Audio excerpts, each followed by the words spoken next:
The National Intelligence Special Forces team, because they knew too many secrets, were ordered by their superiors to be completely eliminated. It was because of that massacre that Baek Lee-soo implicated his twin brother. To protect his younger brother, the gangster boss Baek Do-kyung acted as a substitute and died in his brother's place. From then on, Baek Lee-soo's revenge began. He entered the underworld, becoming a gangster boss to avenge his brother against their former organization. At a certain construction site, while working hard strenuously and sweating profusely, Baek Lee-soo received a call from his older brother. "Hey, why aren't you answering your phone?" He wiped the sweat from his face. Perhaps because the place was so noisy, he didn't notice his brother's call. "Don't you know why your brother is calling?" On the other end of the line, in contrast to his younger brother who works as a laborer, the older brother is a chairman. Behind him are bodyguards and a hot secretary. He speaks up. "Do I have to have a reason to contact my own brother? It's been a while since I've seen my younger brother's face." Lee-soo turns his brother down because work is a bit heavy today, making it hard to go. At the construction site next to Lee-soo, a colleague is trying hard to direct the work, but the subordinates won't listen, making him furious. "What are you doing? Everyone over there is getting annoyed. Don't pour it in like that, or it will all float to the top later." It turns out what they were doing wasn't labor work. They were mixing cement with a pile of corpses. Those were the soldiers of a nation hostile to theirs. The urgent voice on the other end continues. "All right, just tell me straight. Can you come later or not? Let me know in advance." Lee-soo was about to answer when someone was thrown outside, startling him and making him turn to look. A terrifying smile, a muscular body, six-pack abs, and a weapon in his hand. That's Ji Young-cheon, Southern Task Force belonging to the 525th Special Operations Team. With 4 infiltration missions to the south, he curses Lee-soo and his country, preparing to finish off the other guy. But Lee-soo quickly speaks up to stop him. The man on the ground is a new recruit in their team. So it's normal that he couldn't defeat Young-cheon. Even after being stabbed in the stomach by Young-cheon, he says he's fine without a single word of complaint. Seeing this, Lee-soo takes off his shirt and gives it to the new recruit to stop the bleeding. His identity is revealed: Baek Lee-soo.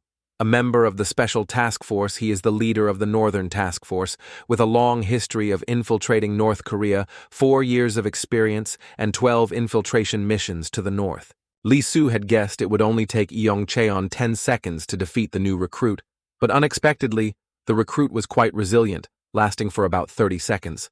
Suddenly, Young-cheon, holding his weapon, slashes straight at Lee-soo's neck.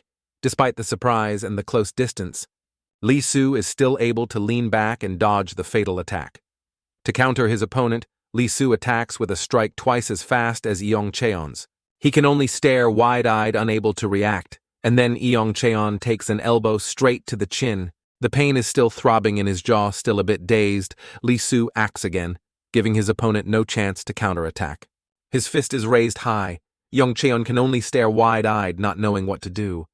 The end for this guy is a punch straight to the mouth. Young-cheon hits the ground, his mouth bleeding, and dies on the spot. Lee-soo coldly looks at Young-cheon on the ground, then coldly puts his shirt back on and turns to leave. Before leaving, he also instructs the team members, "Treat the new recruit and clean this place up. I have an appointment, so I'm leaving first." Young-cheon's body is put on a cart. He died without even having time to close his eyes. The colleague who was standing next to Lee-soo earlier sighs. "How can we explain this to the people around here if things keep going like this?" Lee-soo replies softly, "Just come up with an excuse. Say we're working at the construction site and it'll be fine." Scene change. Lee-soo walks into a luxurious restaurant, still with a calm demeanor. He walks gently. As he is about to enter, the waiter stops him. "Sir, please stop. The restaurant has been fully booked today, so outsiders cannot enter." Lee-soo says he has an appointment with his brother, but the waiter scoffs because the shirt he's wearing makes him look like a laborer. "I'm very sorry, sir. Our restaurant requires formal attire for entry. Could you please go back, change, and then return?" Suddenly, the older brother comes out from inside to greet Lee-soo. The brother cheerfully waves. "What's this kid doing there? What's wrong? Didn't you say you had an appointment with me?" Finishing his sentence, the brother walks up to Lee-soo in a very friendly manner. "This is my younger brother. What's the matter? I'm sure there's no problem, right?" The waiter immediately pales upon seeing Lee-soo's brother. He hastily bows and apologizes. "No, sir. I didn't know you were Director Baek's guest." In contrast to his brother's friendliness, Li Su coldly pushes his brother's hand away and calmly walks inside, first ignoring his brother. Back at the construction site, they may look like laborers, but in reality, they are all special forces, soldiers. Cyan shouts angrily. The company party after 3 months and all we get is frozen pork belly. Across from him, a tall, muscular colleague looks at his beer can and says, "The captain told us to wait. I'm sure he'll bring back something delicious." The new recruit next to him is still eating heartily because he thinks these dishes are delicious. It's been so long since he's had meat. Cyan is still complaining. "I should have just gone with the captain. That place is so expensive, it must be really good." Suddenly, a convoy of cars arrives at the construction site. The person arriving is the Special Task Force's superior. The new recruit quickly stands up and greets him politely. Loyalty Chief has arrived. In contrast to the cheerful atmosphere and offers of drinks from the men, the superior has a strange expression. "I'm sorry the project is over, but I kept you all here because there's something I need to say. By the way, I don't see Captain Beck anywhere." A member informs the superior that the captain is absent due to a personal matter. The old man seems a bit disappointed and sighs. Then things will get messy again. Then he reaches into his coat and slowly pulls out a weapon.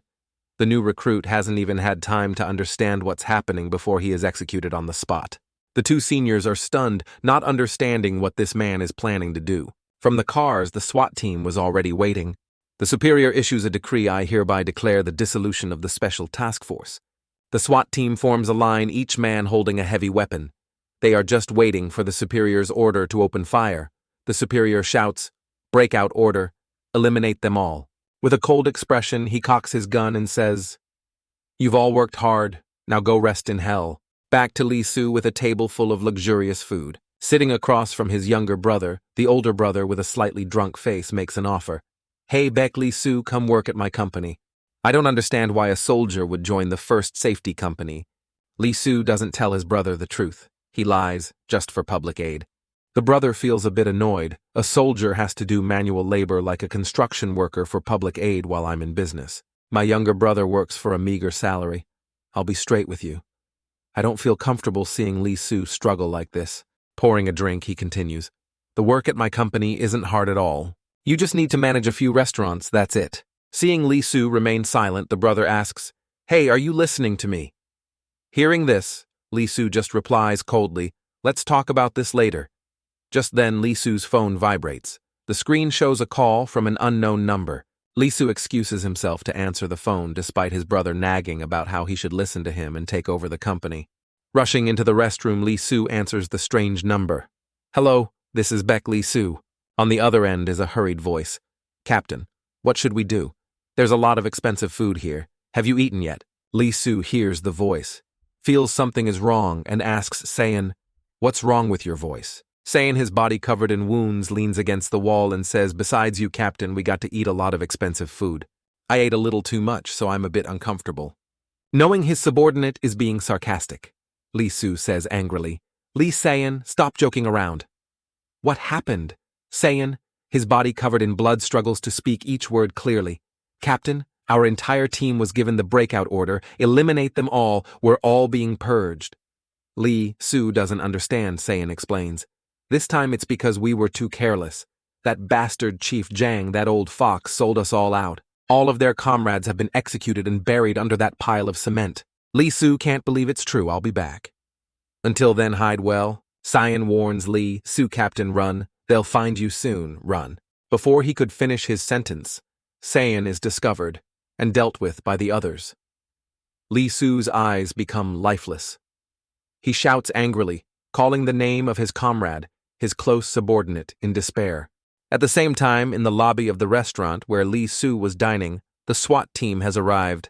The waiter from before announces that the restaurant is fully booked. This man ignores him and walks in. With just one sharp cut, the waiter no longer has a chance to speak in this life. Having waited for his brother for too long, Li Su's brother has fallen asleep at the table. Hearing footsteps, he slowly lifts his head. He thought his brother had returned, but unexpectedly, in front of him are 3 men from the SWAT team, masked, wearing bulletproof vests, and holding weapons. The brother's face turns pale, not understanding who is trying to assassinate him. Li Su is rushing back to the room, but the entire SWAT team is blocking the door. His face begins to panic because his brother is still inside. The men in the SWAT team identify the target as Baek Lee-soo and begin the action to eliminate the target. The one in the lead rushes forward intending a one-hit kill, but his arm is easily blocked. Lee-soo counters with a straight blow to the chest. With his other hand, he snatches the man's weapon, and at the same time tests its sharpness by making a straight cut across the other man's face. Seeing his comrade fall, the second man rushes in. Lee-soo doesn't hesitate to face him. Suddenly, he ducks to dodge a slash, then grabs the man's leg. This makes the man lose his balance and fall backward. Lee-soo follows up with another slash to the man's Achilles tendon and blood splatters everywhere. The man lies on the ground, clutching his leg and screaming in pain. The remaining men see what just happened and begin to tremble uncontrollably. But Lee-soo doesn't care. He slowly takes off his outer jacket, revealing his Special Forces uniform. Lee-soo assesses them. The trajectory of their attacks is too straightforward. A bunch of rookies. Come on, all of you. Let's get this over with. At that moment, he is no longer the innocent-looking Lee-soo. Deep in his eyes is a sky-high killing intent. Hearing the challenge, the whole group rushes forward at once because a 3-on-1 fight should at least leave the target crippled, if not blind. But who ends up crippled or blind is not yet determined. The first one to charge in is slashed on the shoulder by Lee-soo before he can even do anything. Taking advantage of that moment, the other two seize the opportunity and slash at his arm.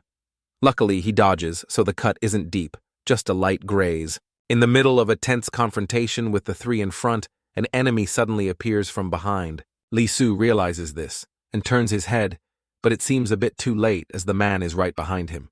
Back at the construction site, a subordinate reports to Chief Jang that the area has been cleaned up. He puts a cigarette in his mouth and asks, "What about Baek Lee-soo's side?" The subordinate looks at his watch and reports, "The first squad of the new Special Task Force is in action. There should be results soon." In his gruff voice, Chief Jang, who understands Baek Lee-soo, knows that one squad is not enough. As expected, the first squad is completely wiped out. Chief Jang orders his subordinate to dispatch another squad immediately. They must be wiped out, leaving no witnesses. Lee-soo is extremely worried, not knowing what's happening to his brother in the room. Inside the room, a bloody massacre has occurred, but who would have thought that the survivor is Baek Lee-soo's brother? Unlike the appearance of a successful businessman, the director of a large company, Lee-soo's brother now looks incredibly fearsome. Tattoos cover both his arms as he holds a weapon to a SWAT member's throat, and then, without much talk, a slash to the neck, and the man instantly dies. His teammates share the same fate, lying motionless. Suddenly, the radio on his back crackles with a notification. He wonders what this is. Are gangsters this professional now, using radios to call each other? He's wiping his hands and face, cleaning off the blood from the SWAT team. The radio sounds off. Target Baek Lee-soo has been located. Eliminate immediately. Unsure if it was intentional or because they feared he couldn't hear the radio, repeats the message more clearly. The SWAT team is planning to deal with Lee-soo. His eyes instantly turn ice cold and a killing aura radiates from him. Anyone standing nearby would feel their hair stand on end. He is Baek Do-kyung, the CEO of TS Financial Group and also the boss of the Tyson organization. Meanwhile, Lee-soo has finished dealing with all these pests. He steps inside, sees the bloodstains all over the wall, and understands what happened in there. Lee-soo panics and runs inside to check on his brother. But it's nothing. Do-kyung has handled the group neatly. He slicks back his long hair and asks, "Are all of these your guests?" The two get in the car and immediately leave the restaurant. Do-kyung has a headache from what his younger brother is saying. He can't even remember the abbreviation for intelligence agent and has to ask his subordinate to remind him. Do-kyung thought his brother was a regular soldier, but it turns out he's in a secret task force stopping North Korea and has no qualms about killing people. Lee-soo is in a similar state of mind. He never would have guessed that his brother, whom he thought was just an ordinary thug, is actually the head of the Tyson organization, a major gangster group in Seoul. After a few sentences, Lee-soo asks to get out of the car. It's easy to see that the men from before were not weak. They were numerous and aggressive. If he stays with Do-kyung Lee-soo fears his brother will also be in danger. These people will hunt him until Lee-soo is in his coffin. Do-kyung teases his brother. "Oh, so scary. Get out over there. Oh, wait. No. Get out in front of the police station to make it easier for them to find you." Lee Soo, however, is very serious because matters of life and death are no joking matter. Do Kyung doesn't care and tells Lee Soo to get out of the car as they have arrived at their destination. Lee Soo is speechless with his brother. Now he doesn't know what to do. Do Kyung and Lee Soo have arrived at the territory of the Tyson organization. The place is bustling with preparations for everything, from wreaths to everyone having to wear black, as if organizing a funeral for someone.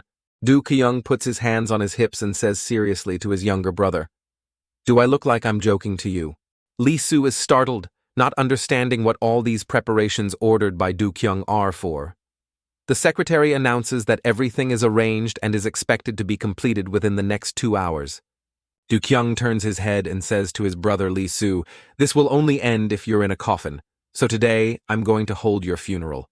The funeral portrait is ready to be used. This is all an act." Do Kyung learned this from the old school Yakuza. It's said they use this method to retire from the life or to change their identity. Lee Soo asks doubtfully, "If we do this, will they believe it?"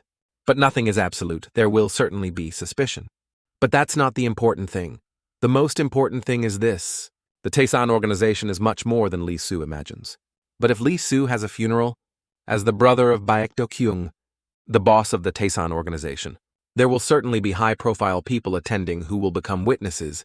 Doubt it's not even worth mentioning, because if Do Kyung believes it, if Do Kyung says it, they are forced to believe it, forced to acknowledge it.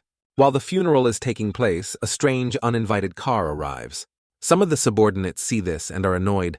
They shout, "What's this? Are you here for a free meal? Why are you sitting in the car when people of higher status have all gotten out?" Inside is Chief Jang. He looks at Do Kyung's background check file, surprised to find that this man is Baek Lee Soo's twin brother. Chief Jang scoffs. This Do Kyung guy is just a street thug not worth his attention. Outside, the subordinates start banging on the car window, peering inside to see which punk is so bold. Chief Jang doesn't bother to care. He turns back to his special task force and says, "This is the final mission before heading to the battlefield. Is Baek Lee Soo really dead or not? Flip open that coffin lid and confirm it." As he finishes speaking, the car door opens, and the special agents start to get out. Seeing these guys attending a funeral dressed like laborers, a subordinate asks, annoyed, "What's this? Why are you wearing such cheap clothes to a place like this?" He points directly at the special agent. "Did you walk here?" Then flips up his hat to get a better look at his face. However, the agent doesn't say much, just throws a light punch, and the subordinate faints on the spot. The other men, seeing their brother get hit like that, also rush forward to retaliate. But with their clumsy fighting skills, the subordinates of the Tyson organization are no match for the special task force. They are all easily and quickly taken down without any ability to fight back. Standing above, Do Kyung watches the entire fight. He allows his bodyguard to go down and properly welcome the guests. With a tall and muscular build, but in comparison, it's hard to match the number 2 assassin group of the intelligence task force, without a hint of fear. Do Kyung's close subordinate says, "Our grieving family only welcomes those who have received a message," still with his cold style, not wanting to talk much. The special agent throws a hook to the jaw, aiming to knock out his opponent with one blow. But Ha Jin-young is unfazed. He is the captain of the guard team, part of the Tyson organization, known in the underworld by the nickname Immovable Yaksha. With his large hand, Jin-young gently squeezes the other man's face with incredibly terrifying strength. Even a member of the special task force cannot resist. Under absolute overwhelming power, the man collapses to the ground, then slowly loses consciousness, lying flat with blood all over his mouth. His 2 teammates beside him are horrified, breaking out in a cold sweat. What kind of power is this? He can crush a jaw with his bare hands. Seeing things are not right, they both rush in to gang up on him. Jin-young easily blocks the attacks from both men, then uses the same old trick, squeezing the opponent's chin until the jaw breaks. The other man sees his teammate suffer the same fate and attacks from behind. Although the punch is strong, it only leaves a small bruise on Jin-young's face. One hand still holds the first man's mouth tightly, while his other muscular arm smashes straight into the head of the accomplice, instantly incapacitating him. It seemed the battle was over. But it's not that simple. The special task force is not made up of pushovers. The man whose mouth is being held doesn't want to follow the same fate as his jaw-crushed comrade. He takes advantage, wrapping both legs around Jin-young, creating a lock. In jujutsu, this move would instantly break an opponent's arm. But that's only against weak opponents. Jin-young directly lifts him up, While the man on the ground is still dazed from the last punch, he gets hit with another blow. His teammate is thrown straight down onto him by Jin Young. The two chins collide. Perhaps after today this team will have to resign because all three of them have lost their jaws. The captain of the guard team, Jin Young, easily takes care of the whole group. Chief Jang, sitting in the car, starts to feel that things are not going well. Just going inside, opening the coffin lid to verify if Baek Lee-soo is dead, and they can't even do that. What a useless bunch. Chief Jang has to personally take action. He gets out of the car, politely, adjusts his clothes, slowly, walks over, and bows his head slightly in apology. It seems there has been a slight misunderstanding. Chief Jang slowly takes out his business card to introduce himself. I am the superior of Lee-soo, the deceased. We only met once on the way here, so perhaps that caused the misunderstanding. I have a few words to say. Jin Young remains silent, looking up to see his boss's reaction. Du Kyung nods in agreement. Jin Young doesn't make things difficult for them anymore and invites Chief Jang inside the funeral. He lights an incense stick for Lee-soo, looks at his portrait. But this Chief Jang is still extremely suspicious, unable to believe that Baek Lee-soo is dead. If so, then how much does his twin brother Baek Do-kyung know? Returning to a few hours earlier, Lee-soo and Do-kyung are sitting and talking. Lee-soo has told him everything. Do-kyung curses angrily. Damn it. So that's why he started betraying everyone and caused this. Was it all caused by that Chief Jang? Lee-soo simply replies, about that you don't need to get involved. Do-kyung asks for his younger brother's opinion, so I'll give him a bowl of soup and send him on his way. Just let it go to keep things clear. Following that firm statement, Lee-soo doesn't want his brother to get too involved in this matter. He will confront that Captain Jang directly in the guise of his brother, Baek Do-kyung. Back to the present, Lee-soo suddenly asks Captain Jang, could you talk with me for a moment? Captain Jang turns around, completely startled. Lee-soo is holding a weapon. What kind of killing intent is this? It's like he wants to skewer him right on the spot. Lee-soo, in the guise of Do-kyung, questions him, holding up the weapon and asking, do you know what this is? I got this from my brother's body. Explain this properly, or your body will be lying here celebrating with my brother. Lee-soo presses the weapon straight to Chief Jang's neck, his voice chilling to the bone. Who harmed my younger brother? Chief Jang's face pales, and he thinks to himself, who harmed him? Could it be that Baek Lee-soo is really dead? The composure of a special agent helps Chief Jang remain calm enough to reply, sir, as the head of the grieving family, please calm down first. Actually, he passed away while carrying out a national mission. However, this matter involves state secrets, so I cannot tell you. Before he could finish, Chief Jang gets a punch to the mouth from Lee-soo. Chief Jang clutches his bleeding mouth in pain while Lee-soo acts as if it's real. He angrily shouts as if cursing at the chief. Damn it, what's with all the talk? I asked who harmed my brother. Lee-soo rushes forward with the weapon ready to stab him. Chief Jang is no pushover either. He reaches into his coat, also intending to pull out a gun to deal with Lee-soo. But surprisingly, Baek Do-kyung's secretary stops him. Jin Young had also entered at some point. He pats Chief Jang's shoulder and advises him, in this situation, it's best for you to leave. Lee-soo continues to act as if he has lost his composure. Hey, get over here. I told you to come back. Seeing that expression, Chief Jang has no choice but to believe it. Back in the room, Do-kyung intentionally reenacts the previous scene as if deliberately teasing his brother. He teases his brother great, acting. I didn't know intelligence agents also took acting classes at film school. Lee-soo looks down. He understands Chief Jang's nature. Whether he believes it or not, if he can't verify it, he'll be back. This just buys them some time. Do-kyung doesn't seem to care much. He repeats his old offer, wanting Lee-soo to join his company. My younger brother will always have a spot as the vice boss of the Tyson organization, but Lee-soo refuses again. He picks up his backpack and prepares to leave. Anyway, I can't hide here forever. When you asked me at the funeral if I was acting, that wasn't acting. I really wanted to stab him to death right there.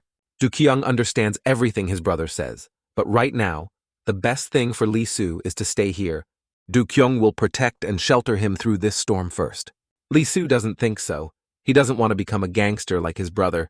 Do-kyung pats his shoulder. Yeah, that's right. I want you to be a gangster. Anyway, you and I are both people who do dirty work. It's all the same. Lee-soo brushes Do-kyung's hand off his shoulder and slowly leaves despite Do-kyung trying to stop him. Do-kyung holds his head in frustration. Not understanding why his brother is so foolish, he can't possibly be my twin. He says that, but Du Kyung still orders Jin Young and a few subordinates to follow just in case Lee Soo runs into trouble. Lee Soo leaves in the dead of night with Jin Young following closely behind. He, along with a dozen subordinates, follows Du Kyung's orders to protect Lee Soo's safety. In a dark corner, this scene was witnessed in its entirety by a stranger. Scene change to Chief Jang. He still has people monitoring the Tyson organization along with Du Kyung. As soon as he hangs up, he immediately replays the scene in his mind. Seeing that expression, it's clear he assumes I'm the one who harmed his brother. It seems Baek Do-kyung already knows something. If so, I'll have to eliminate him. Suddenly, a dark figure appears from behind, like an assassin whispering into Chief Jang's ear. Quiet. If you want your daughter to return safely, listen to me. Chief Jang's arm trembles slightly as he replies, What do you want? I've done what you said. Now where's my daughter? Suddenly, the person behind him throws their arms around Chief Jang's neck and hangs on him. It turns out to be his daughter. Chief Jang's face immediately brightens, becoming gentle, a complete contrast to his cruel demeanor on duty. The father and daughter walk and talk intimately. The daughter knows her father is in the special task force, but not on the battlefield, just working in an office. She's quite curious. Have you ever been in a fight, Dad? Chief Jang just smiles gently. I just handle paperwork and things like that, Dad. It's just a small position. I've never had to fight or anything. A perfect lie from Chief Jang. Scene change back to Du Kyung. He's about to have a smoke, but his cigarette pack has been empty for a while. He asks his beautiful secretary to buy him a pack of cigarettes, but she won't go anywhere. She'll send a subordinate to do it. She has to stay here to protect him. Du Kyung whines. Come on, give me a break. Let me get some fresh air. It's like being in prison here. But the secretary still refuses because Jin Young has already taken people to protect Lee Soo. Here, there's only Du Kyung. Going out at such a sensitive time is extremely dangerous. If there's no one to go with him for protection, Du Kyung is not allowed to go outside. Du Kyung smiles. If I want to go, who can stop me? The way Du Kyung can go out for fresh air is by taking Suo with him, holding her hand. Du Kyung teases, Could you buy me a pack of cigarettes? Being teased like that, Suo's face turns bright red. She stammers, I'll buy them, sir. Seeing her reaction, Du Kyung is amused and continues to tease. He says to the two subordinates with them, This is your big sister. Greet her. Hearing their boss's order, the two men immediately bow deeply and greet her. Hello, ma'am, big sister. Du Kyung notices something slightly unusual.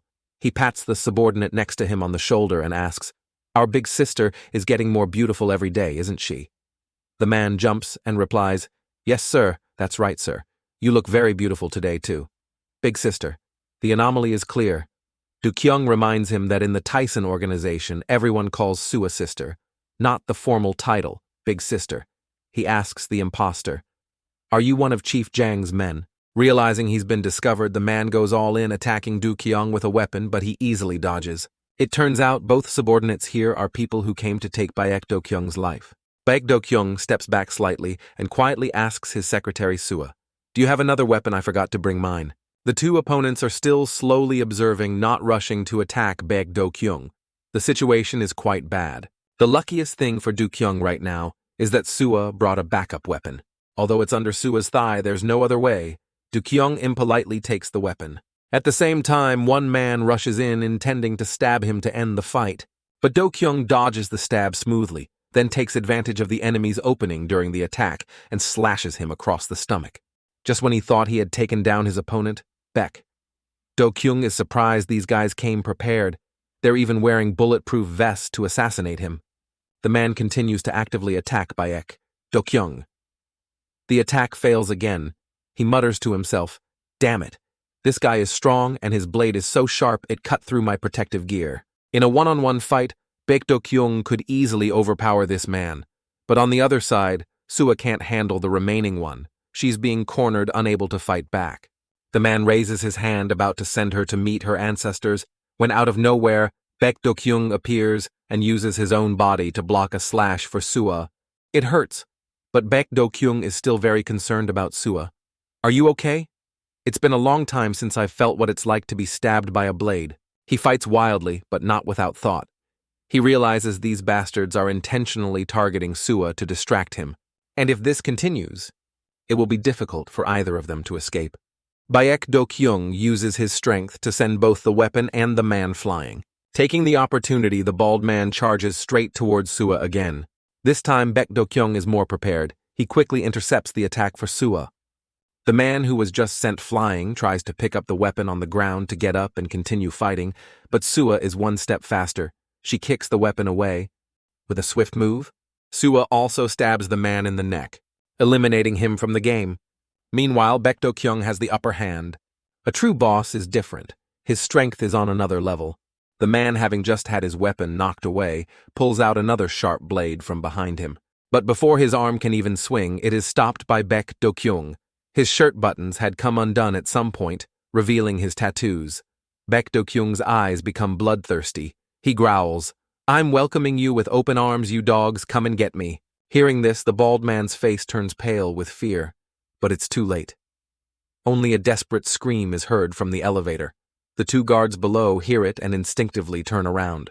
Just as the elevator door opens, the bald man falls backward onto the ground with two of Baek Do-kyung's blades stuck in his shoulders, too pained to speak. Baek Do-kyung walks out and scolds his subordinates. "Aren't you guys doing your job properly? Didn't you notice anything unusual in the elevator?" One of them sees Baek Do-kyung's injured shoulder and immediately goes to check on his boss. But Baek Do-kyung doesn't care. He asks, "It's fine. I'm okay. Do you have a cigarette?" Who would have thought it'd be this hard just to have a smoke? Hearing this, the man reaches into his coat, thinking he was getting a cigarette. It turns out he pulls out a weapon and stabs Baek Do-kyung straight in the stomach. He is stunned, not understanding what's happening. Sua is also frozen at the sight. Baek Do-kyung angrily grabs the man's mouth. He says coldly, "Damn it! I said cigarettes. This thing is too big. It's weighing me down. That stab must have hurt." Baek Do-kyung's face starts to grimace, his forehead covered in sweat.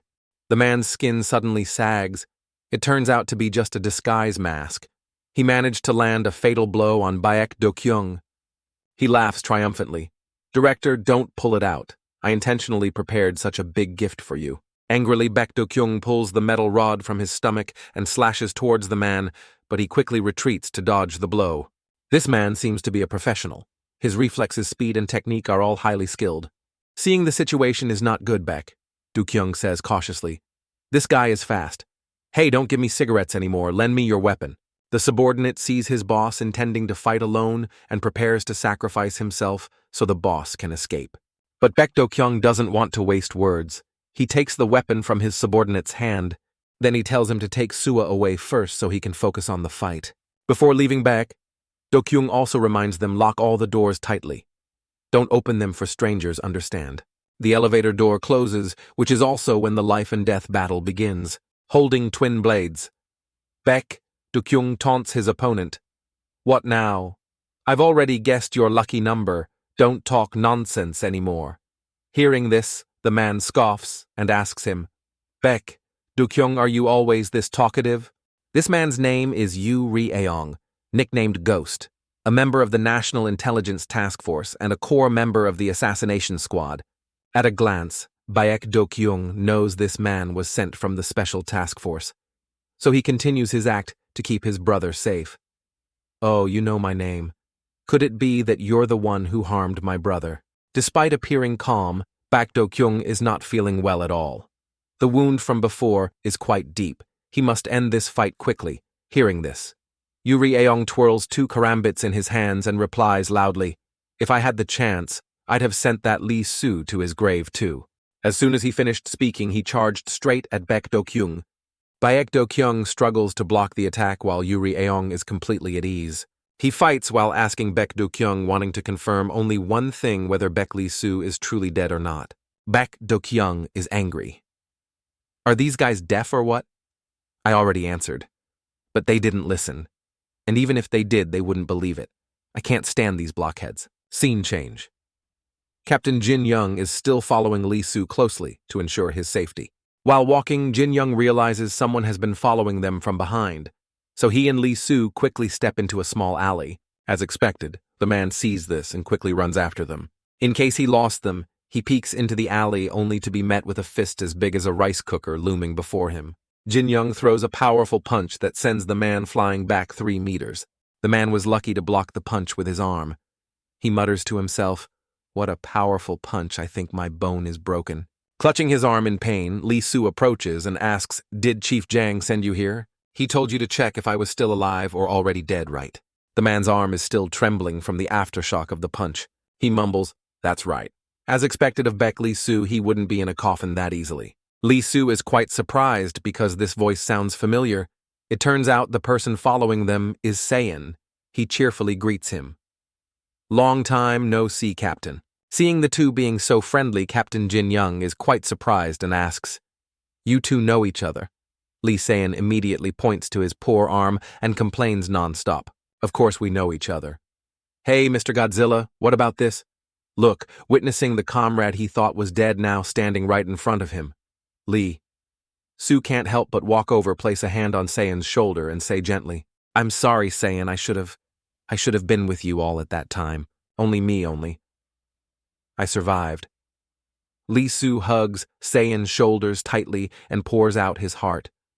The torment and regret of leaving behind the comrades who had fought shoulder to shoulder with him.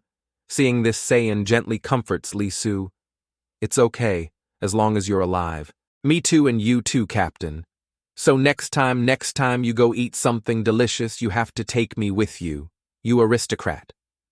The two of them exchanging such affectionate words makes Saiyan feel a bit creeped out, and he backs away. "Oh my god, I'm getting goosebumps. That's enough now, let go. Why aren't you doing anything, you aristocrat?" Baek Lee Su now finally notices Saiyan's arm and asks about it. "Ah, right. Where are you injured? Only now do you care about my injuries." Saiyan clutches his arm in pain and retorts, "Don't even talk about it.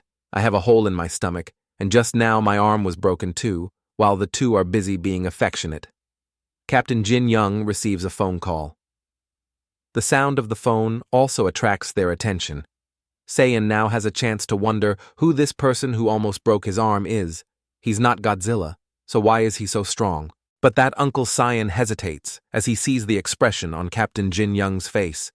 Why such a sudden expression? It seems like something terrible has happened.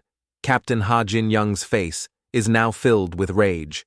He must have received news that Baek Do-kyung is in danger. Scene change: Baek Do-kyung has been carelessly slashed across the chest. This Yuri Aong gaining momentum continuously launches slashes, forcing Baek Do-kyung to constantly dodge. Offense is the best defense. Baek Do-kyung refuses to be on the defensive and immediately counterattacks. He slashes straight down, blocking Yuri Aong's attack. A blood debt must be paid in blood. Baek Do-kyung unleashes a horizontal slash as smooth as silk. Although Yuri Aong manages to dodge in time, he still gets nicked and bleeds a little. The tables turn instantly. Baek Do-kyung attacks relentlessly, like a storm, leaving Yuri Aong with no choice but to defend. Gaining momentum, Baek Do-kyung taunts him. Hey, this is how you should fight when it matters. Come on over here." He may be taunting, but inside he's not okay. The longer this drags on, the worse it gets. His vision is starting to blur. The scene in front of Baek Do-kyung is becoming increasingly blurry. Yuri Aong seems to notice and smirks triumphantly.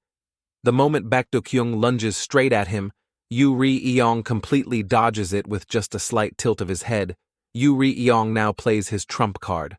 From the beginning, he had hidden a thin fishing line-like wire tied to his two karambits. The wire, though thin, is incredibly strong and instantly ensnares Baek Do-kyung's arm. Yuri Aong, who had been silent until now, speaks coldly. "Baek Do-kyung. Baek Lee Su's brother. I have to admit, for a thug like you, that was pretty good." As soon as he finished speaking, Yuri Aong immediately delivers an upward slash to Baek Do-kyung, sending blood splattering everywhere. His arm, twisted by the wire, is also injured, causing him to drop his weapon.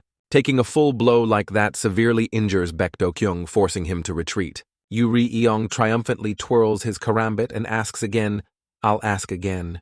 Where is Baek Lee Su?" But Baek Do-kyung's next action confuses him greatly. He just calmly ties up his hair and raises his hand to cut it as he replies, "You do people often tell you you're not very perceptive?" Seeing the strands of hair fall makes Yuri Aong extremely curious. "What are you doing?" Holding the newly cut lock of hair in his hand, Baek Do-kyung says sarcastically, "Do I have to do this for you to understand? I am Baek Lee Su." After cutting his hair, Baek Do-kyung looks exactly like Lee Soo, like two peas in a pod. These two are indeed identical twins. Witnessing this magical transformation makes Yu Ri-yeong horrified, unable to believe his eyes. What? No, it can't be.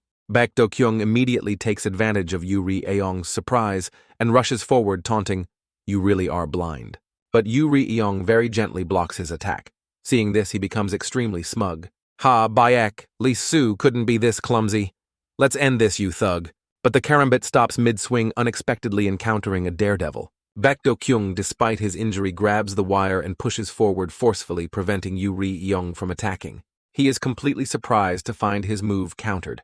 Baek Do-kyung holds the weapon and says coldly, "Just now that hair was a bit of an eyesore." As soon as he finishes speaking, he snatches the weapon and slashes him straight across the face. Yu Ri-yeong now clutches his bleeding face and screams in pain. But Baek Do-kyung just stands there and says coldly, "Come on, get up, let's keep fighting." This is like a slap in the face for him, a ghost assassin ending up in a situation like this. Yu Ri-yeong angrily forces himself up and charges forward, screaming, "You ignorant, uneducated thug!" Anger makes one lose their sense. Baek Do-kyung immediately seizes the opening and grabs Yu Ri-yeong's arm.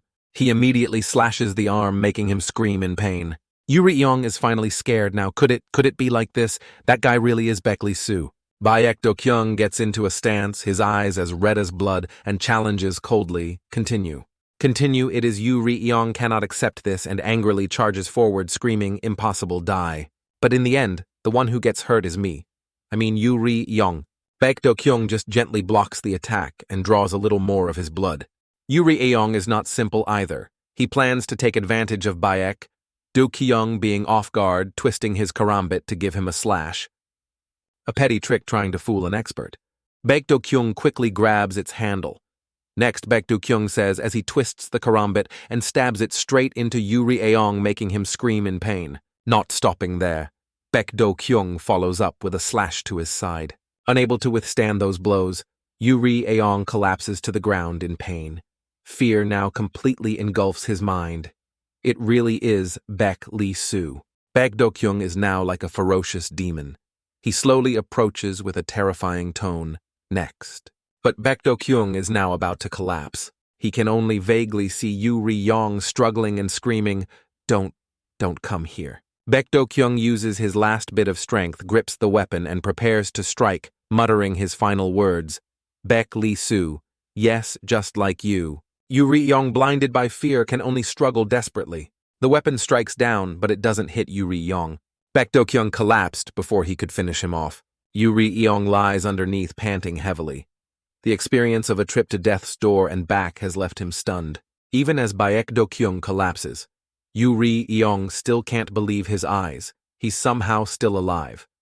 Stunned for a moment, Yu Ri-yeong is finally able to react. Baek Lee Soo. So it was one surprise after another. Yu Ri-yeong immediately reacts upon seeing Lee Soo's group's car returning. Lee Soo rushes out of the car as soon as he arrives. He panics and runs over when he sees Baek Do-kyung lying on the ground covered in injuries. He screams nonstop, "Brother." Lee Soo helps his brother up, his heart filled with worry. "Please, brother." Elsewhere, Yu Ri-yeong has managed to escape with his battered body. He painfully fumbles for his notebook, constantly muttering, "Baek Lee Soo, Baek Lee Soo." Yu Ri-yeong laughs triumphantly as he crosses out Lee Soo's picture in his notebook. "I got you. I got Baek Lee Soo." Back with Lee Soo holding his brother who is no longer breathing. Lee Soo cries out in anguish as his only family member has passed away. Sometime later in Baek Do-kyung's room, a very worried Sua speaks to Captain Ha Jin-young. "We can't go on like this. Not only the main organization, but also groups in other regions have noticed the absence of Director Baek Do-kyung. At this point, we have to choose a new representative, Chief Jin-young, you too." Sua hesitates at this point. Ha Jin-young, who has been silent until now, stands up and replies, "Without Baek Do-kyung, Tyson is no longer Tyson." Hearing this, Sua is not resigned, she says loudly. "So we're just going to watch the organization collapse. Director Baek ended up like this. Right now, you have to be calm and maintain Tyson in his place. He wouldn't want Tyson to collapse just like that either." Before she could finish, Jin-young stops her. "That's enough. Do you really not know? There's no one like that. No one can replace Baek Du Kyung's position at Tyson. At this point, he can't hold back his tears. The loss of Beck. Du Kyung is too great a pain for him. Scene change. Sayan is now frantically running after and calling out to Lee Soo anxiously. Captain, wait a minute. Sayan finally catches up and blocks Lee Soo. Where are you going? Beck Lee Soo, who had been silent, finally speaks. The wounds on his body were caused by someone who was trained. It must be someone from the Special Task Force following Chief Jang's orders. Most of the Special Task Force under Chief Jang is disguised and carrying out missions in the north, just like us. If we can find them, we'll have a lead on Chief Jang. Sayan understands this and gently calms Lee Soo down. I know, but so what do we do now? Lee Soo replies in a choked voice mixed with rage. Chief Jang, he's the one who made my brother like this. We have to find and eliminate all of them. Just like what happened to our team. Tears have been rolling down his cheeks for some time now. The hatred within him now, he will make Chief Jang pay a heavy price. Scene change. At the helipad on top of Pangyo Techno Valley. A group of people is gathering up here. Pangyo Techno Valley is a technology complex in the city of Pangyo Seongnam, known as the Silicon Valley of Korea. The man sitting and peeling a pear with a bit of nail polish on his hands to show his aristocratic status is the chairman of ICTT-1. Kim Chun, he says with a disgusted tone. I don't like Pangyo. There's nothing to eat here, right? This place is full of tailors, so there's no corner to dig up money. Back in the day, men had to swim through the great floods in Seoul. I want to sit in one of the chairs of the 4 major organizations under the General Assembly. As he states his ambition, he stands up and walks to the railing where 3 ropes are tied. Leaning against the railing, Kim Chun says with a sinister tone, and yet at that time, our chief was just whispering meaningless sweet nothings into my ear. Isn't that right? It turns out these 3 ropes are this chief's lifelines. He shouts in panic. What sweet nothings? What on earth am I supposed to say? Incorrect answer. Kim Chun cuts one of the ropes and says indifferently, This pear isn't ripe yet, I'll just throw it away. The chief didn't expect Kim Chun to cut a rope so ruthlessly. If he keeps beating around the bush, next year will be his death anniversary. The chief stammers fearfully, Chairman, that thing. You mean that right? Tyson was attacked. A friend in Seoul told me. Tyson clashed with an unknown force and is currently making no moves. Moreover, Baek. Do Kyung, the boss of Tyson, hasn't been seen lately. What he just said has truly captured Kim Chun's attention. Without a word, Kim Chun cuts another rope, increasing the drama. He enjoys watching his prey struggle in fear and asks further, Oh Baek, Do Kyung is nowhere to be seen. Is this information accurate? Seeing only one lifeline left for his small life, the chief is now so scared he's about to wet himself. He hurriedly screams, Accurate, the information is solid. He was also absent from the General Assembly meeting. Is there nothing else? Faced with Kim Chun's question, the chief honestly replies, I've told you everything I know. As soon as he finished speaking, the last rope is cut to his utter surprise. The only thing left is his desperate scream. Kim Chun immediately orders his men, gather everyone. He contentedly bites into the half-eaten pear and continues, Tyson, today, we will devour it. Meanwhile, the chief has landed safely on the floor below, panting heavily. Experiencing such a dramatic series of events makes him unable to believe he is still alive. Scene change to the Mahjong livestock market. Lee Soo is walking alone on this dark road, thinking to himself, the safest place is right under the lamp. If you leave it where you want it, anyone can find it. It must be hidden in an unexpected place. That's Chief Jang's way. Opening the door, Lee Soo enters cautiously. These guys have also been trained by Chief Jang. If I'm careless, I'll run into them. But the scene behind the door surprises him to the point of being stunned. What hits Lee Soo's eyes now is the scene of a bloody massacre. Hearing a noise, the only surviving man in here startles and speaks up. Know who's there? Your target isn't Beck Lee Soo, is it? But seeing Lee Soo, the man is a little relieved. You're still alive. Hey, clean that mess up. Even if it's not you, I'm still going to die. Lee Soo, extremely curious, approaches and asks, what happened here? The man now dying tries to explain to Lee Soo what Chief Jang. It was his doing. Damn it, he gathered. Everyone was shot full of holes like a sieve. They used wireless devices. Other companies have also been cleaned out. Perhaps other places are the same. And just like that, Cyan finds the same result at another branch. Everyone is already dead. The man grabs Li Su's shoulder and struggles to say his last words, Li Su. Seeing the man's condition, Li Su is worried. Don't say anything more. But the man immediately cuts him off. He grits his teeth in pain to stop the blood from flowing and advises Li Su back. Li Su, you're not strong enough to touch Chief Jang right now. That's not an organization you can handle alone. You should run away to survive. Please run away. As he finished speaking, he breathed his last in Li Su's arms. Another person has died in his arms. Thinking of the organization, anger and hatred fill his eyes. Scene change to the Tyson organization headquarters. Kim Chun has now brought his men here to cause chaos. Seeing the chaotic brawl like a marketplace makes him a bit disappointed. So disappointing, one of the 4 major organizations under the General Assembly. Kim Chun says with a sarcastic tone, Tyson, is this all you've got? Ha Jin Young, the immovable yaksha. Captain Jin Young just stands there, but the intimidating aura he emits is incredibly fearsome. He alone has taken down all of Kim Chun's men. Jin Young warns with a dark face, You're the 4th group. I don't know what you heard or where you heard it from this week. You're the 4th bunch of brats who dared to show up here. As he speaks, he throws the subordinate back where he came from. Hearing those words, Kim Chun's face darkens with anger. Brats! His pride hurt. He pulls out a weapon from his coat to go all out.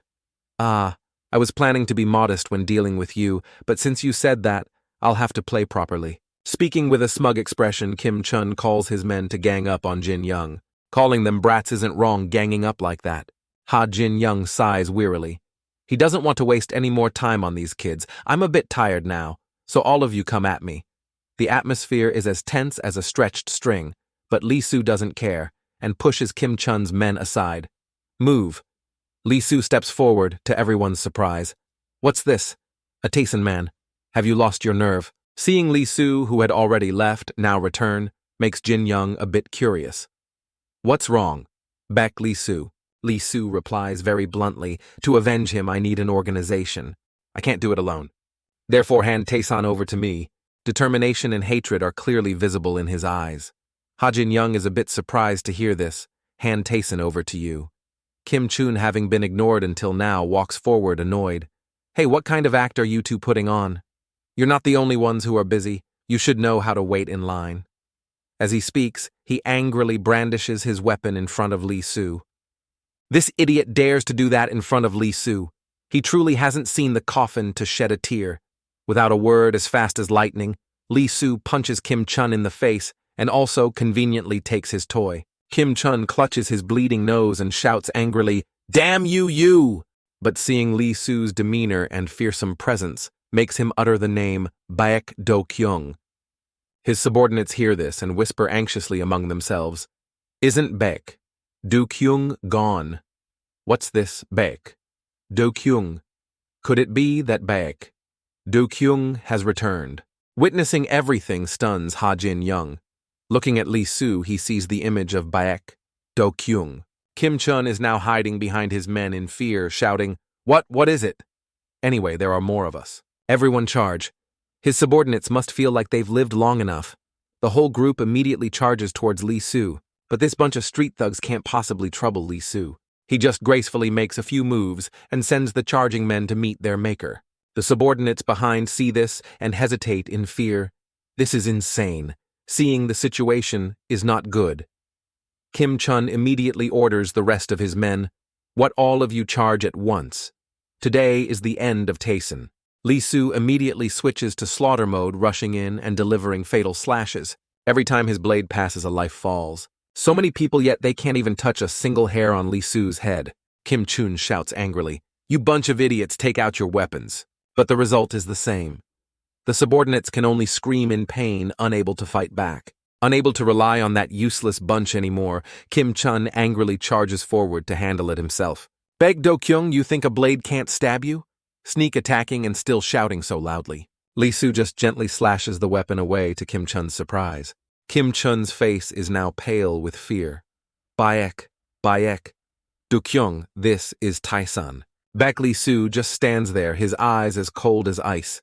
The killing intent he radiates makes Kim Chun tremble without being cold. He panics and runs away, stammering orders to his men. Retreat. Retreat. Ban. Back to Pangyo. The people of the Tyson organization see this and cheer excitedly Director Bayek. The director is back. The director has come to help us. Only Ha-Jin Young is still lost in thought. Without Baek, Du-kyung Tyson cannot exist. I thought so, but thinking this Jin Young has also made a decision, he steps in front of Lee Soo. You want Tyson, right? Baek Lee Soo. If you want to have Tyson, there is only one way. Scene changed to a luxurious dining room. The man in the white suit speaks Baek. Du-kyung hasn't appeared for a month. This thug-like man in a red suit also says angrily, "Damn the General Assembly. This is ridiculous. I told you to get rid of that thug. Is this the pot calling the kettle black?" The pink-haired woman playing with her glasses cheerfully adds, "That sounds interesting, doesn't it?" Baek. Du-kyung is dead. The remaining man with an extremely elegant appearance also speaks up. If that's true, Tyson is finished. Returning to what Jin Young said, then, Tyson is Baek Du-kyung's organization. If you want to have Tyson, there is only one way. Baek Lee Soo, you must become Baek Du-kyung. At this moment, Lee Soo Sayan and Jin Young's group has entered this banquet. Lee Soo sits down in the last chair with a smug face and a sarcastic tone. Hey, everyone must have been very worried about me. What now? If I had known, I would have bought souvenirs. Lee Soo has now completely transformed into his brother Baek. Du-kyung Sua is instructing Lee Soo on how to be most like his brother Baek.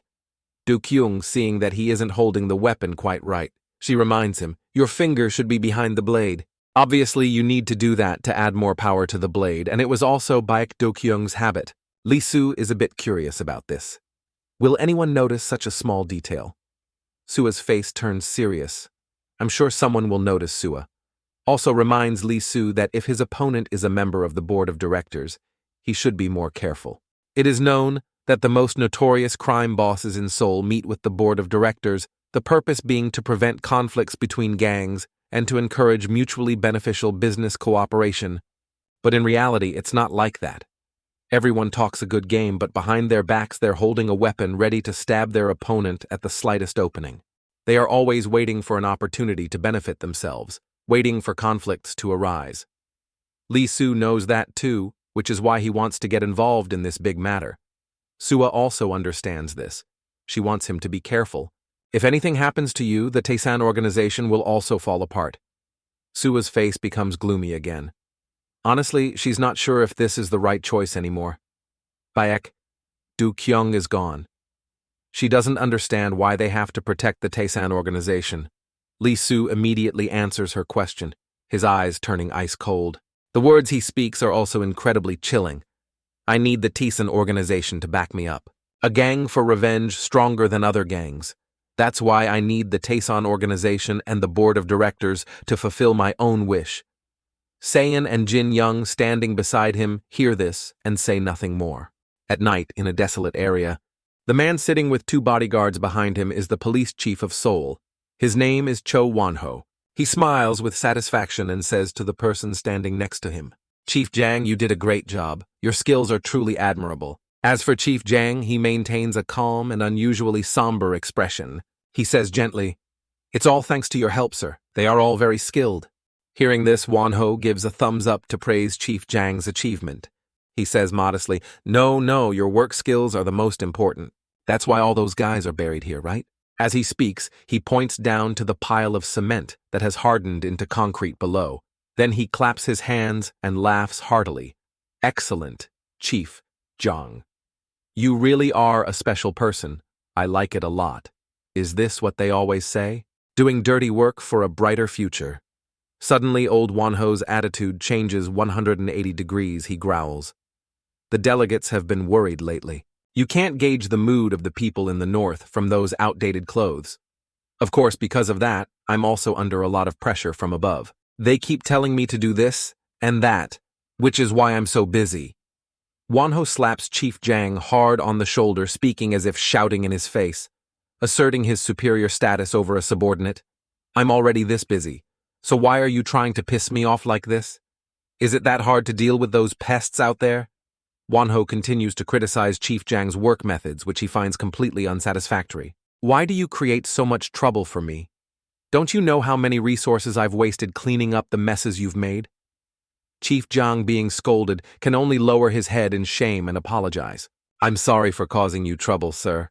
But this Wanho guy continues to berate Chief Jang until he's blue in the face, talking so much that spit flies everywhere. What did you say? Requesting the elimination of the Tyson organization and that gangster bastard Baek Do-kyung. Don't you know how influential the Tyson organization is? And do you know what that means? Before he could finish, the tall, dark, and smelly bodyguard is taken down by Chief Jang in one move. His head hits the ground hard. There's a loud thud, which could be heard from Korea all the way to Vietnam. Without giving the man time to recover, Chief Jang follows up with a stomp to his face, knocking this guy out cold on the spot. That one scene makes the police chief cringe. Even the bodyguard behind him is surprised by Chief Jang's skills. Out of nowhere, a gun barrel is pointed straight at Wanho's head. Fear is evident on his face, sweat pouring down like rain, but he doesn't dare to move a muscle to wipe it away. Chief Jang presses the gun to Wanho's head and says, "Should I bury you along with him?" Only then does the police chief realize his place. He raises both hands to beg for his life, as cowardly now as he was arrogant before. "Mr. Jang, I was wrong. Please spare me." Chief Jang's face remains cold without a hint of pity. The old man speaks. "Mr. Police Chief, I've buried my own men alive before. Give me one reason why I should spare your dog's life." Wanho is terrified. He quickly blurts out his own usefulness. "Mr. Jang, sir, I will take care of the matter you mentioned. Regarding the Tyson organization and that Baek Do-kyung, I have connections with people on the board of directors." Only after hearing this does Chief Jang put his gun back inside his coat. He reminds him, "Do this without getting your hands dirty," besides that he has one more task to meet, Baek Do-kyung in person. Hearing this, Police Chief Wanho can only nod and agree, obeying without question. Scene changed to a Chinese restaurant. There's a round table with 5 chairs, but only 4 people are sitting. The man in red, with his legs crossed, arrogantly boasts to the other 3 that Baek Do-kyung guy is dead, I told you, so why didn't you believe me? This person is Ryu Tae-hyung, the boss of the Gyeonrang gang, which belongs to the Gyeonrang group. He is happy when mentioning Baek Do-kyung's demise. I told you he's not on the same level to sit at the same table as the 4 of us. Hearing this across from Ryu Tae-hyung, the elegantly dressed man he is, Han Sung, the boss of the Gangnam area, also the CEO of HHS Entertainment.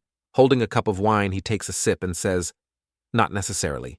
Baek Do-kyung said he's on a business trip. Why do you always get so worked up every time his name is mentioned?" Hearing as if the other person is implying something about him.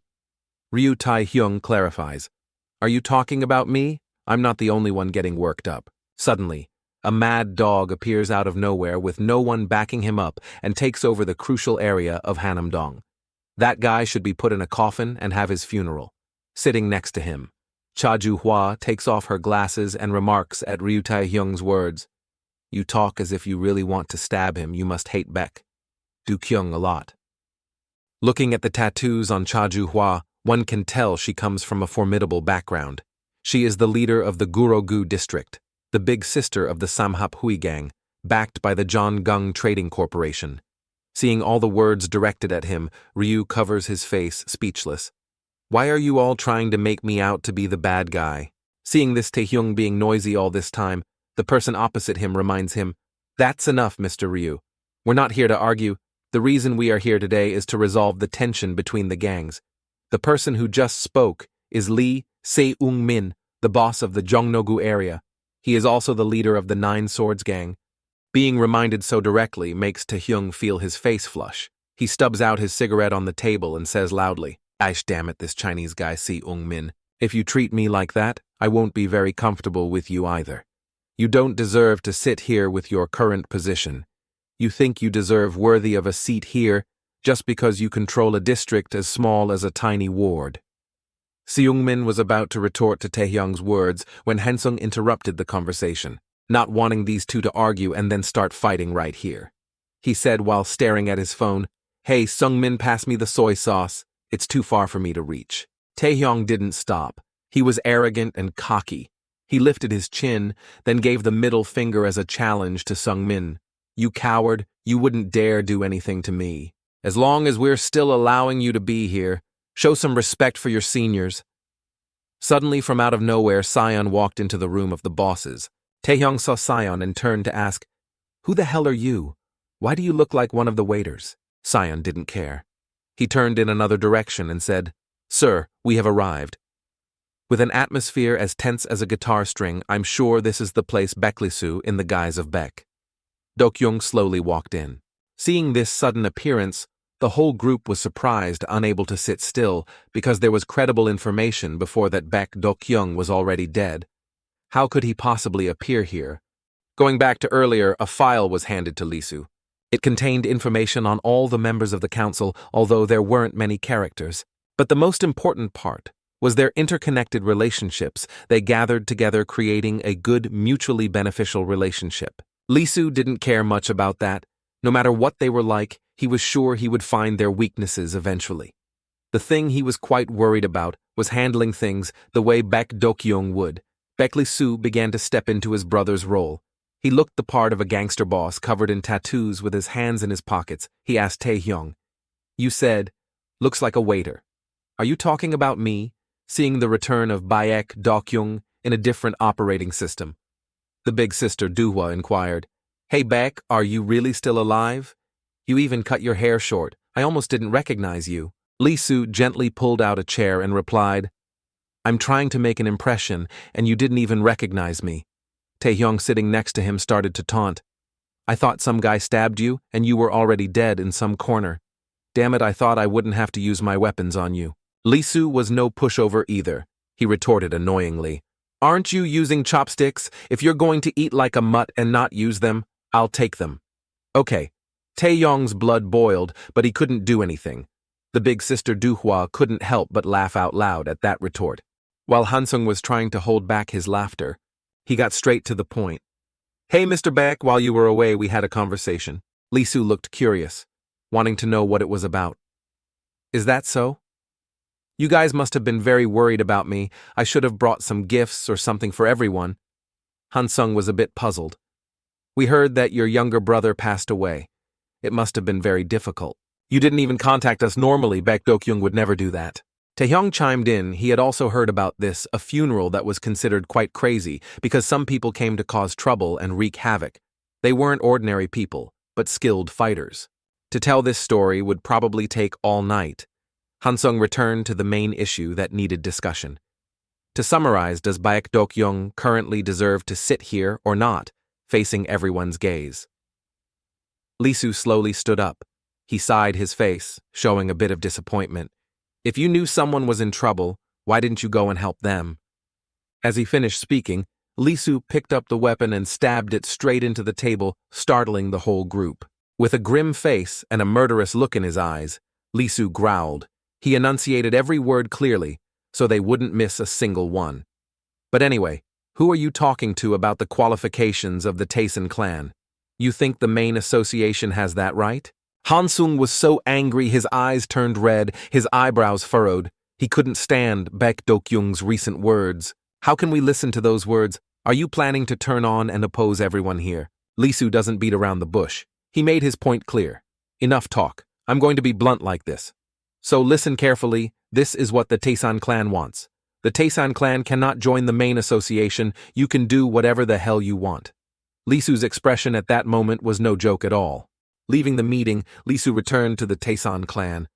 While Sion was excitedly admiring the car, because it was his first time in such a fancy car, Lisu was deep in thought. Jin-young in the driver's seat looked through the rearview mirror and asked Lisu, "The main association is now our enemy. Do you have a plan?" Lisu looked out the window, silent. Suddenly, from out of nowhere, a car sped straight towards his car. Jin-young quickly swerved, successfully dodging the recent collision. Otherwise, the three of them in the car would have been in big trouble. Sion was angry. He rolled down the window and yelled, "What kind of blind mutt is driving that car?" But on second thought, the situation wasn't very favorable. Lisu's group's car was surrounded by three other cars. There was no escape. From one of the three cars, Ryu Taehyung got out. He shouted Baek Dokyung's name. "What kind of bullshit were you talking about at the conference?" he said as he approached Lisu's car. To get ready for the fight, This guy even put on iron knuckle dusters. He smirked triumphantly. Like you said, we can do whatever we want, right? As soon as he finished speaking, this madman punched straight through the window where Lisu was sitting. The car window shattered, pieces flying everywhere. But Lisu's expression didn't change at all. His face darkened, his eyes like bullets staring at Ryu Taehyung. But this madman didn't know what fear was. He was still nonchalant, leaning his face close to Lisu's and enunciating every word. You said we can do whatever we want, huh? Then let me be the leader of the Tyson clan, you mutt. Going back a little while earlier, Cyan was still showing great excitement for this fancy car. Jin Young reminded him, "Stop messing around. You're distracting my driving, sit still and buckle up." Then he mentioned the issue with the main association. Lisu sat in the back seat thinking deeply for a moment, then replied firmly, "I will crush the entire main association under my feet. But before that, there's something else that needs to be done. Catch the rat in the main association." Cyan heard that and turned his head curiously, asking Lisu, "A rat in the main association? Who's the rat?" Jin Young remained very calm while driving. He was quite puzzled, not understanding why Lisu thought that way. He spoke up to explain.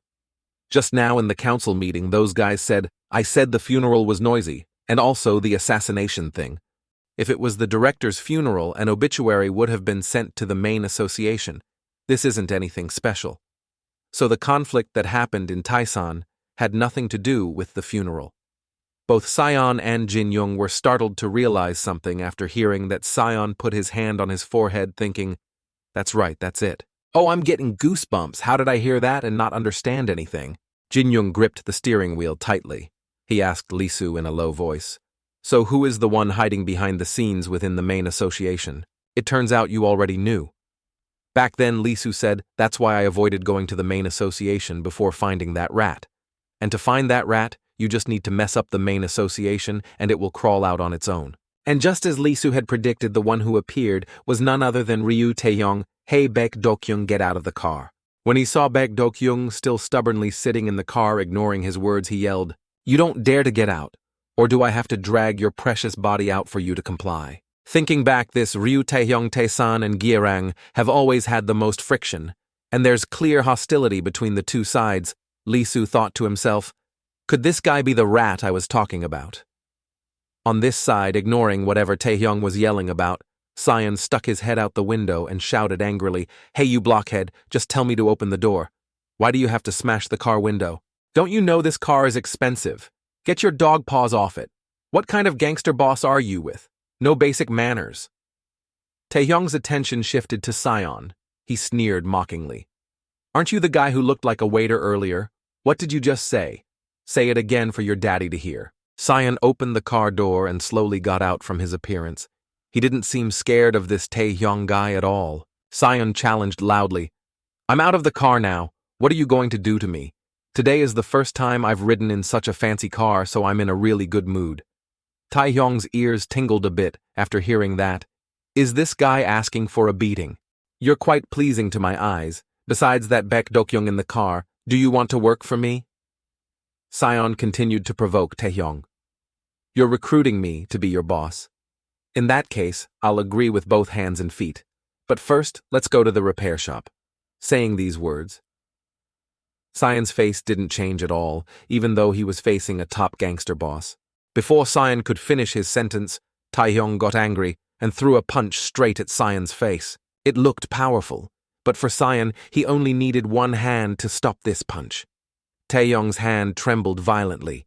He tried to use more force, but couldn't move it at all. Cyan saw this and sneered. "Oh my, look at your habits. Are you a thug, always resorting to violence at the slightest provocation?" Seeing his punch easily blocked, you'd think the madman Taehyung would be furious. But no, he seemed more excited than ever. "Oh, aren't you surprised? You can block it. You just made me very pleased with you." Just as they were about to exchange moves and have a satisfying fight, from out of nowhere, a convoy of cars arrived. Seeing this, Taehyung also stopped looking at the convoy and wondering, what the hell is this now? Are they planning to throw a celebration party right here? The person who arrived was Lee Sung-min. As soon as he got out, Taehyung asked, "What are you doing here, Sung-min?"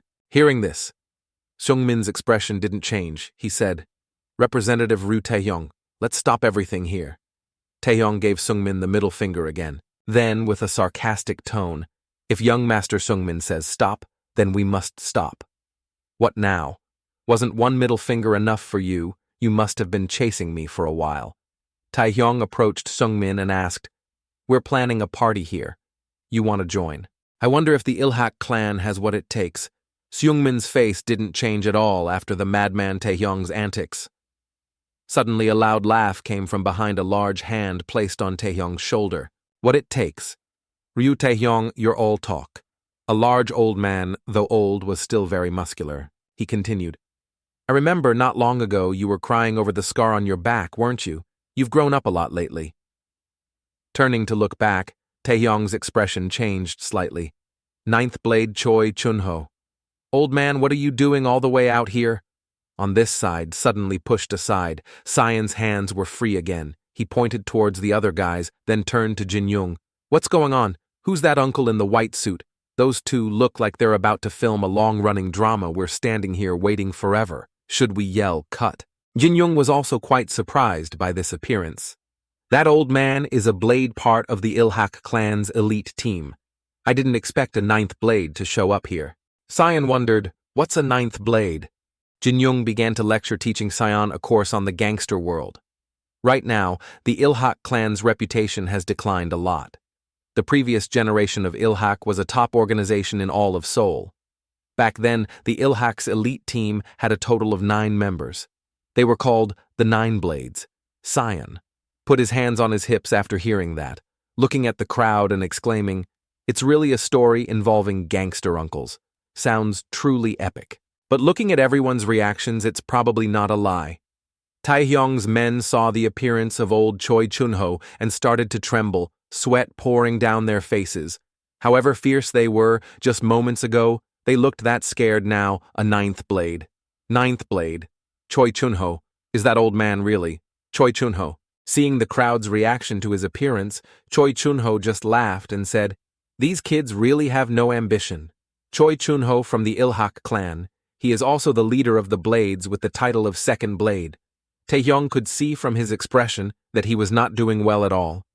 He thought to himself, "Damn it, it's the Ilhack clan again. Why are they showing up here? This is a private matter between me and the Tyson clan. What reason do these guys have to stick their noses in this business?" While he was lost in thought, Jin Young had already gotten out of the car, walking past Taehyung without any greeting.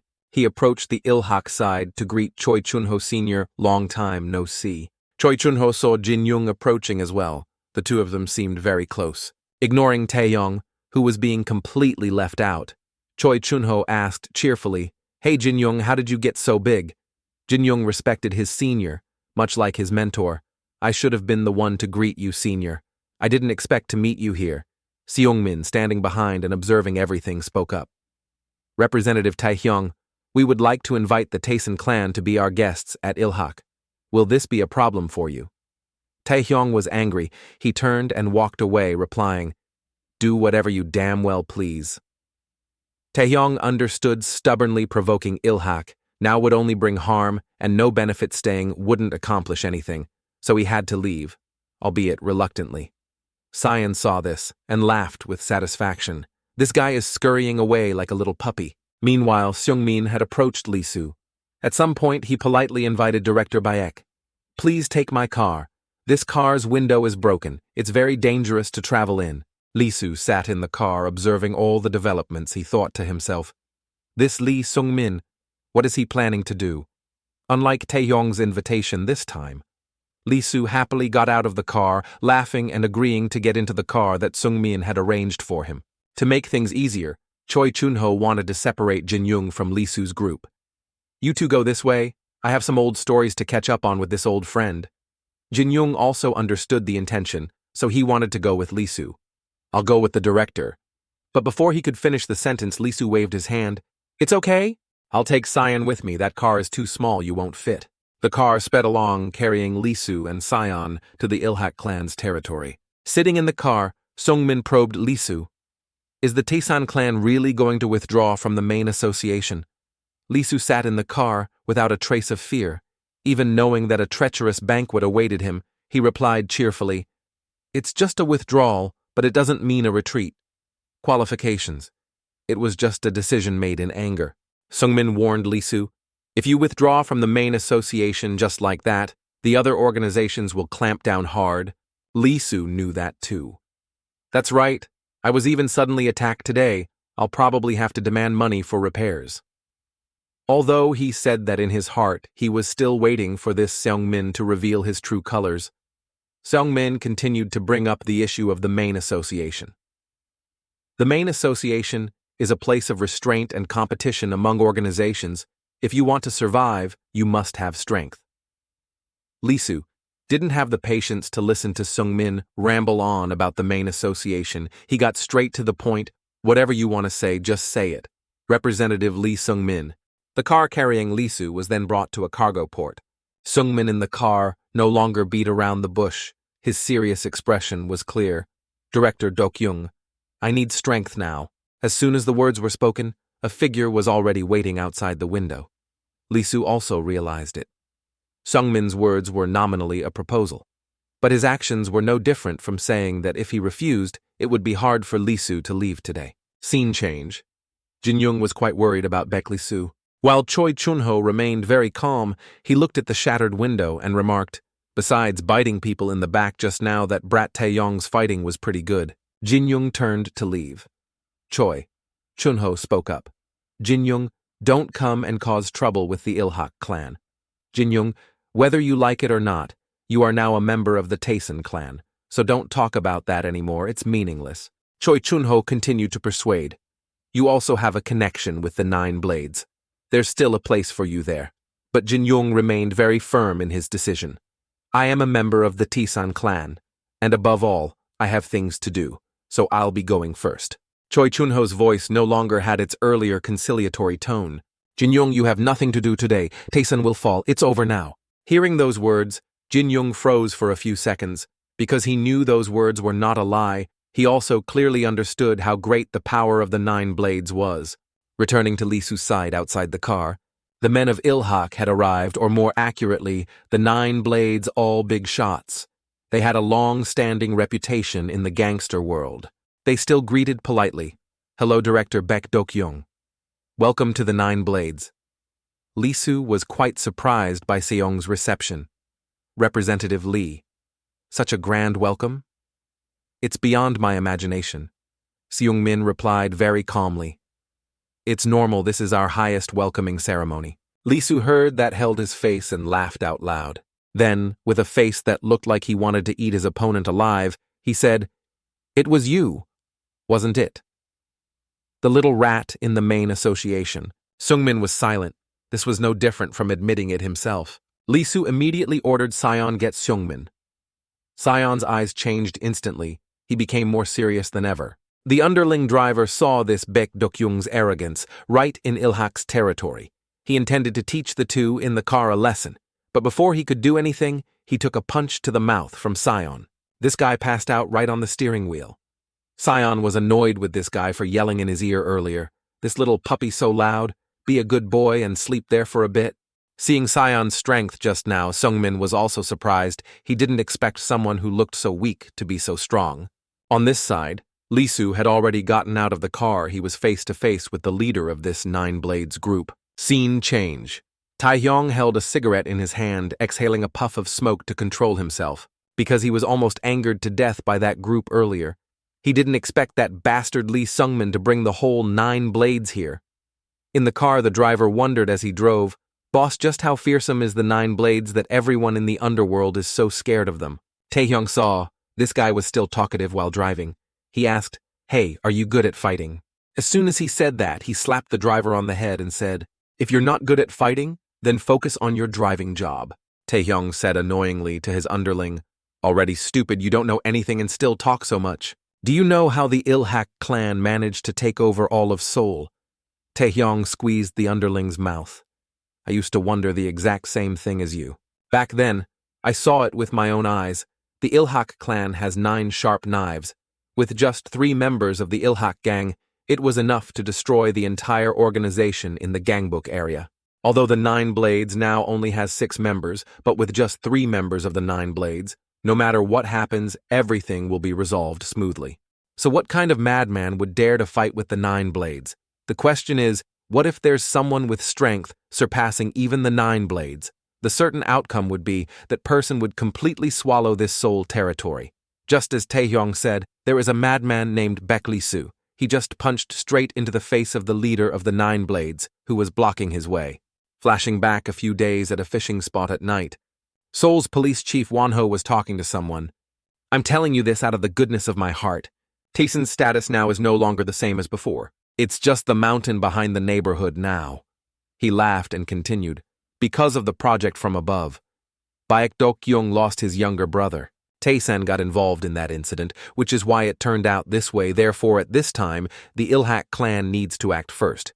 It turned out the person old Wonho was discussing with was none other than the representative leader of the Ilhack clan, Lee Seung-min. Hearing old Wonho's words, Seung-min also felt it made some sense. He suddenly sighed. I know that, but there still needs to be a just cause to start a war right now. Wonho heard that and urged Seung-min. Seung-min, if you keep hesitating like this, the opportunity will be snatched away by others. Wonho flicked his cigarette ash into the fish bucket and continued. Anyway, you're too cautious, you keep avoiding things, that's why the Ilhack clan is in its current state. If it were the former chairman when he was in office, he would have acted long ago, not sitting here afraid of his own shadow. And if the main association were the Blades, no one would dare to say a word. Wonho couldn't understand why the Ilhack clan has several sharp knives, so why must they be so reserved? Wonho continued to entice. I'm genuinely thinking of Director Seung-min. That's why I'm helping rebuild the Ilhack clan. The first step is to destroy the Taeson clan. After hearing that Seung-min stood up, he decided to act as the police chief said. The Ilhack clan will make the Taeson clan fall. Wonho saw this and smiled with delight because it was exactly as his plan had laid out. He encouraged. That's the way now, go before it's too late. But Seung-min was no fool. He knew this guy was using him to destroy the Taeson clan. So he added another condition. In exchange, this project let us participate. Old Wonho glanced over his expression, not very pleased. He reminded. You should know your place, I just gave you a little praise. It wasn't high praise, so don't misunderstand. Business is business. The Onsan project. How could the Ilhack clan possibly have what it takes to sit at the same table with the terrifying forces behind it? Returning to Lee-soo, the tan-skinned member of the 9 Blades hadn't even finished his sentence when Lee-soo landed a hook straight to his face, sending him flying backward, which surprised the group behind him. It didn't stop there. Lee-soo continued to fly forward, unleashing a barrage of punches, pummeling the tan-skinned guy, leaving him with no chance to fight back. Baek Lee-soo growled at the 9 Blades members here. I was away for too long, so you think you can make Taeson fall? The whole group was stunned by those words. Lee-soo's words were like slaps to the face of the entire group. No matter who incited you or if you did it yourselves, you've all guessed wrong. I will find you, and today the Ilhack clan will no longer exist in this underworld. Lee-soo's face became ice-cold, devoid of any emotion. His words were not bluffs, nor were they spoken out of anger. He meant what he said. Seung-min saw the situation was too tense and intended to get out of the car, but a weapon suddenly appeared right in front of him, making his eyes widen. Waving the weapon in his hand, Sion laughed and said, Didn't you hear earlier? I was assigned the task of watching over you. Seung-min's face darkened with anger, but he couldn't do anything else other than remain silent and sit still in the car. Outside, after taking a beating and smelling the dirt, the tan-skinned guy was able to get up, put his glasses back on, and said, Oh my, our director Baek, if it were a normal situation, he wouldn't act like this. And if you were 10 years older, you might have a chance against us. The 2 underlings saw their senior getting beaten. They didn't feel any danger or panic. They even laughed and said, I thought you were high. It's been a long time since I've seen you get hit. The tan-skinned guy with a bald head felt a bit annoyed with his underlings, not understanding what kind of underlings they were. Seeing him get hit, not only did they not intervene, but they just stood there laughing like they'd never laughed before. The joke was over. The 9 Blades were now serious. One of the 2 underlings who was just laughing began to act. He rushed towards Lee-soo at an incredible speed, driving his knee straight at Lee-soo's head, but the tattooed arm blocked it. Not just 1-2 more, took advantage of the opening, and also attacked suddenly. But Lee-soo was no pushover to be easily hit like that. He neatly dodged those punches, but it's 3 against 1. If you're not maimed, you're crippled. Choi Wangfan managed to grab Li Su's collar. He yelled, "We are the 9 blades of Ilhack, not some kids you can look down on." After saying that, he threw Li Su straight to the ground and added a punch straight to the stomach. Before Li Su could get his bearings, Li Guchang rushed over and kicked Li Su's head like a soccer ball. Luckily, he managed to raise his hand to block the last blow in time. Otherwise, the chance of dying would have been high. The 8th blade of the 9 blades, Jang Deokbai, also seized the opportunity to throw a thunderous punch at Li Su. Li Su's expression changed noticeably. He quickly moved back to dodge, not daring to meet this guy's strength head-on. Just as he retreated, the tan-skinned guy with a shiny head had been standing behind him all along. He grabbed Baek Li Su's shoulder, intending to land a fatal blow. With his trained quick reflexes, Li Su immediately realized he ducked down, causing the punch to hit nothing but air. Li Su realized one thing: these guys were all very strong, and moreover they were very skilled at coordinated attacks. These guys form a closed quadrilateral. If I just attack one corner and defeat one person, the whole thing will collapse. Putting thought into action, Li Su launched an all-out attack on the tan-skinned guy. He put all his strength into the punch, sending syrup flying. The punch stunned the tan-skinned guy. He almost fainted on the spot. Luckily, his underlings caught him in time, otherwise their senior would have been eating dirt again. Taking advantage of their senior getting hit, the underling immediately taunted, "You're getting old, so you're not as sharp." The tan-skinned guy could only remain silent. The fight resumed. Li Sunmong rushed forward to grab Li Su's shirt, trying to hold him down to make it easier for his brothers to attack, but somehow Li Su had already slipped out of his sleeve, preventing him from executing his plan. But these tough old guys were no pushovers. They were all seasoned veterans of the underworld. Sun Mong had somehow circled behind, grabbing Li Su's head, making him unable to move. And the tan-skinned guy named Dokjo Yongjin took that opportunity to punch straight into Li Su's pretty face. Xian saw Li Su getting ganged up on and felt indignant for his senior. These uncles are old, but they fight dirty. Sungmin, sitting behind, had returned to his initial calm demeanor. He said proudly, "The knife of Ilhack is the 9 blades. Everyone says. So the Ilhack of the past is no longer the glorious era of Ilhack. But one immutable thing remains. Ilhack still has the 9 blades, and the strength of the blades is something ordinary gangsters cannot compare to." At the same time, Jin Young was also getting pummeled by old Choi Chun-ho. Jin Young's large body was thrown onto the hood of the car, shattering the tempered glass. Choi Chun-ho chuckled, rolling up his sleeves, preparing for the fight with Jin Young. He reminded him, "Don't be too hasty, Jin Young. The bond between us ends here." This is the challenge from Choi Chun-ho in particular, and the Ilhack clan in general, to Jin Young, and the entire Tyson clan, returning to the deserted cargo port at night. Sungmin was still proud when talking about the 9 blades. "You are no match for the 9 blades." Hearing that, Sion replied very calmly, "These gangster uncles are really something. Sungmin, don't go anywhere, just sit tight." Sungmin thought Sion would run to help Li Su, but it seems there was a misunderstanding here. Sion wondered, "Help me help," who Sion laughed, waving his hand, and said, "Actually, anyway, you guys don't really know who you're dealing with." Sion emphasized to Lee Sungmin that, "If I don't go out there and stop my boss, then this day next year will probably be the death anniversary of those uncles." On this side, Baek Li Su was still being ganged up on by the 9 blades. He just punched the red-haired uncle in the stomach. Then Lee Samong rushed in from nowhere, punching Li Su back with the exact same blow. He also reminded him that, "Don't try too hard or you'll end up dead in the end. The Tyson clan will have to fall anyway." 2 more members of the 9 blades continued to rush forward and attack. They decided to go for a quick victory, because dragging it out with this guy was a bit time-consuming. But before they could join the fight, Sion had already rushed in to support Li Su. He launched himself and kicked Li Guchang straight in the face. The kick was so painful it made his head spin.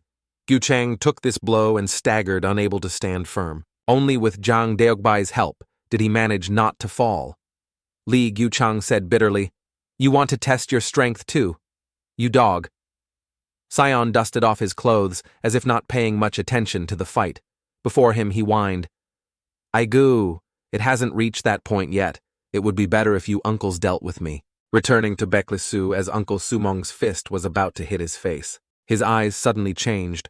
Li Su began to fight seriously, using the skills he had been trained in. With just a few basic moves, he neutralized all of Uncle Sumong's techniques.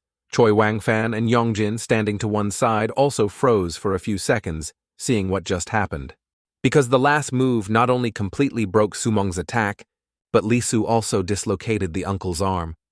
Unable to move, Sumong couldn't believe that in such a short moment, Lisu could do that. Suddenly Yongjin waited for Wangfan, but it was too late. Uncle Wangfan had taken Sumong's place and rushed to attack Lisu. Wangfan raised his leg high, intending to land a straight blow to Baeklisu's head. A grim expression was clear on his face. He raised his hand to catch Wangfan's descending leg. Reminiscing for a moment, when they were old comrades, Section Chief Jang had commented that Baeklisu, not only does he have a good physique, but he's also extremely strong. He has no flaws both in fighting and in life. He's not the type of person who backs down when hurt. Sometimes there are people like that. Both their spirit and body are incredibly strong. So they will absolutely not be defeated. In times like that, you have to bind their legs, bind their hands, so they can't move. The result is the spirit won't be able to withstand the body. Section Chief Yang also contributed to training and creating a monster. He increased Baeklisu's endurance with locking techniques. Even if the pain was unbearable, he was still forced to endure it. Returning to the battle, only the pained screams of Wangfan remained. Here the uncle screamed in pain, clutching his leg. Yongjin stood aside whether he wanted to or not. This uncle had to admit, this Baek Dokyung in front of him was a true monster. At this point, Seungmin saw the situation was no longer under control and started to get flustered. About to do something. Seungmin paused, remembering his previous conversation with the police chief. This Wonho had once asked him, "What are you going to do with Baek Dokyung?" Seungmin at that time didn't understand what that question meant. Wonho warned him again. Baek Dokyung has a twin brother, so Baek Dokyung is probably a bit different from other thugs. You have to block hit continuously, otherwise you'll miss. Seungmin at that time just listened silently, without saying anything more. Returning to the unfinished battle between Baeklisu and the Nine Blades this time, it was the tan-skinned Uncle Yongjin's turn to get a beating. Yongjin knelt on the ground, his hands hanging limp as if his arms had just been broken, unable to move anymore. Lisu, like a god of death, his eyes looked like he wanted to destroy his opponent. He threw a punch intending to finish off this Uncle Yongjin, and then the other members. But Seungmin spoke up to stop things from going too far. Stop, right here. Seungmin had just gotten out of the car and immediately approached Lisu.